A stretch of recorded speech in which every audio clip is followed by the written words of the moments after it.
After much speculation and anticipation for what Starfield could be, Bethesda has finally released a short vertical slice video that seems to answer a lot of the big questions that many, including myself, have had about this new game, and it's extremely exciting. Hey guys, I'm Morphologist, and in a moment I'm going to take you guys through everything that we've learned from this new Starfield vertical slice, and what I think we can expect from the fully released game. The full video though, if you're interested, is going to be in the description below. It's around 15 minutes long, so definitely check it out if you're interested. And of course, as always, if you like this video and you think I deserve it by the end, don't forget to hit the like and subscribe button to show your support.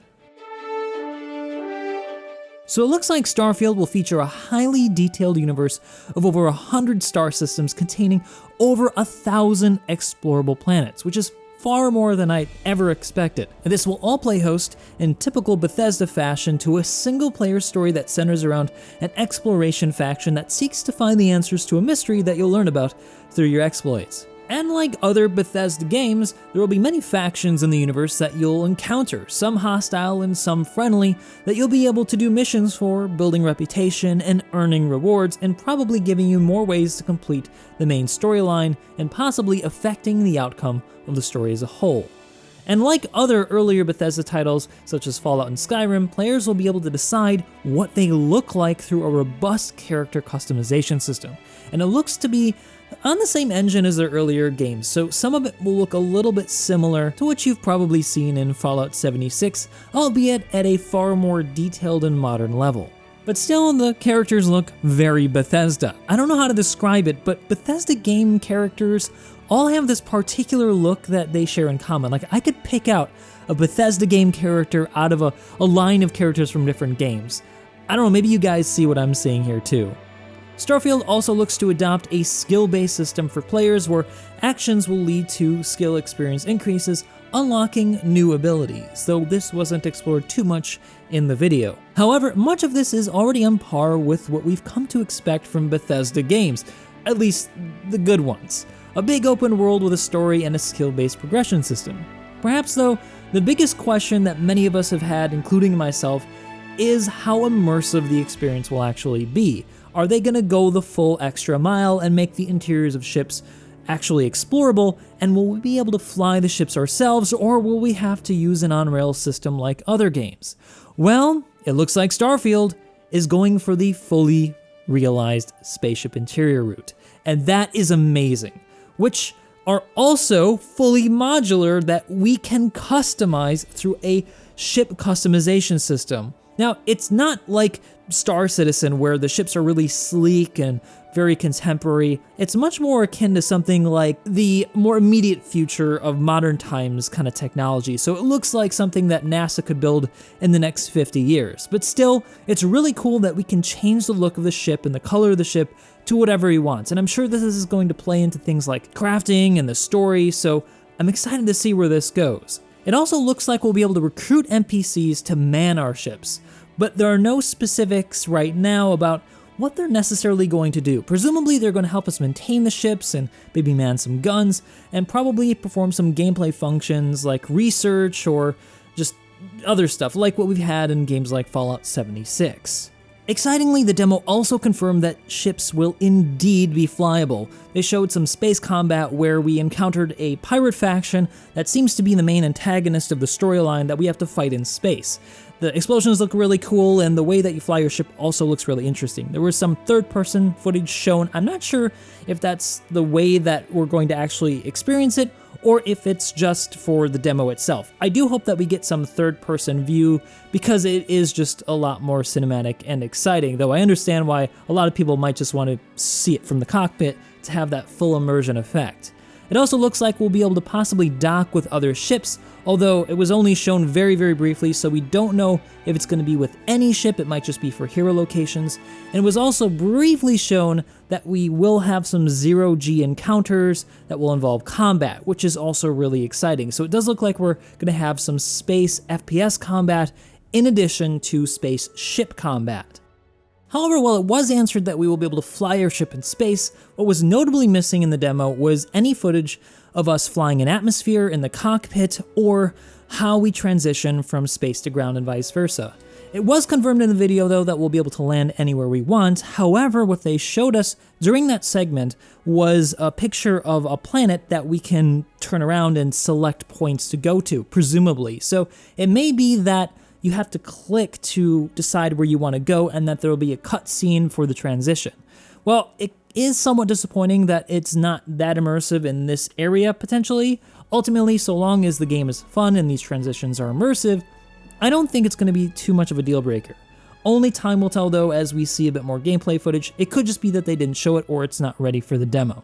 But what's that planet-side experience like in Starfield? Thankfully, the vertical slice also gave us a little bit of a taste of what it'll be like to land on planets and what that experience will involve. Right off the bat, it looks like we'll be able to have companions like earlier Bethesda games to help us on our missions and exploration, shown through the AI mech that accompanies us off our ship in the demo. The demo also shows off some very No Man's Sky-esque scanning mechanics, likely tying into the exploration mechanics and progression system in Starfield, like what I showed you a little bit earlier in the video. Later, we also find out that we'll be able to encounter fauna and flora. Some look to be more dangerous than others, but not necessarily aggressive, which is a really nice touch. I actually like the idea that some fauna might not be outright aggressive towards you unless they feel threatened.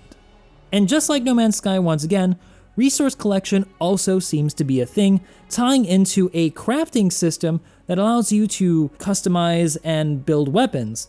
Presumably it's also going to tie into the ship system, though this wasn't explicitly said. However, it certainly looks like the resource collection system will indeed tie into a base building system, an unexpected and super exciting feature that will allow you to collect additional resources to assemble your own base on the planets and moons that you discover and want to explore. And just like on ships, you'll be able to hire NPCs as well to man your outposts, and that will presumably perform a similar function as they do on your ship. And they're described as being your home away from home, but I'm not really sure what that means.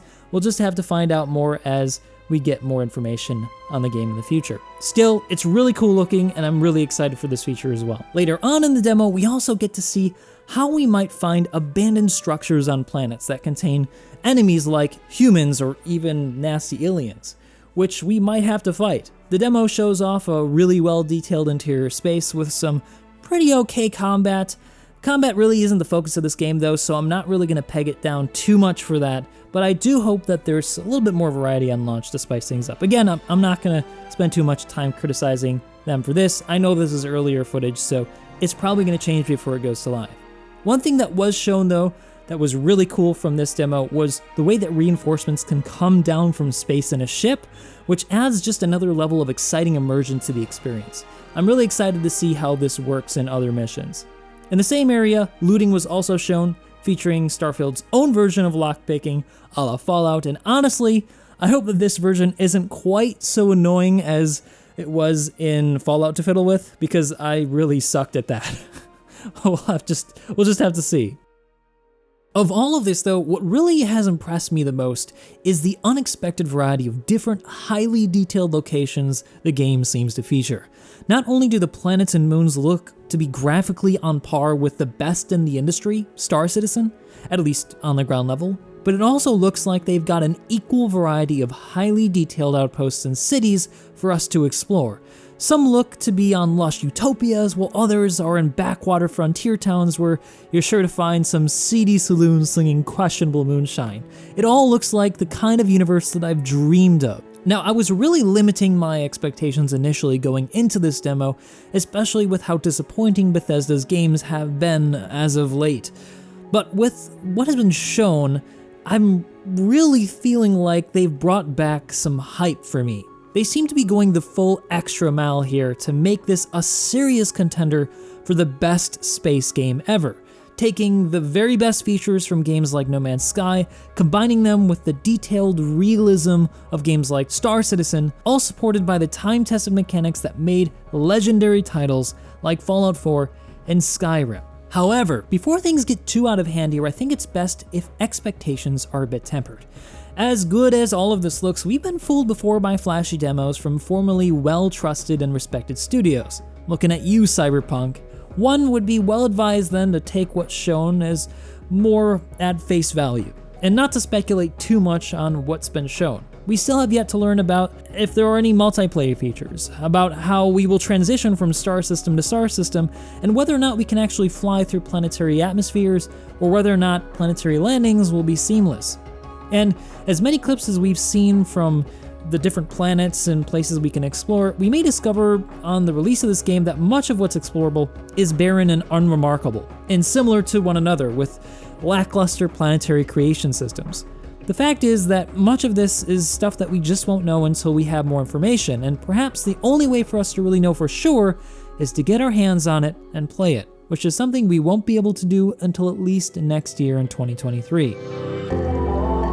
Addressing the elephant in the room, as I'm mainly a Star Citizen content creator, I'm certain that this won't be a Star Citizen killer, as so many often say once a new game like this comes out. The thing is that the science fiction genre is super niche, and it's not often that we get really exciting new games. So in my view, there's plenty of room for games like Starfield, especially with former juggernauts like Elite on the way out. Starfield's success could only serve to drive more mainstream interest into this type of game, ultimately benefiting the genre and inspiring more devs to try their hand at making more entries.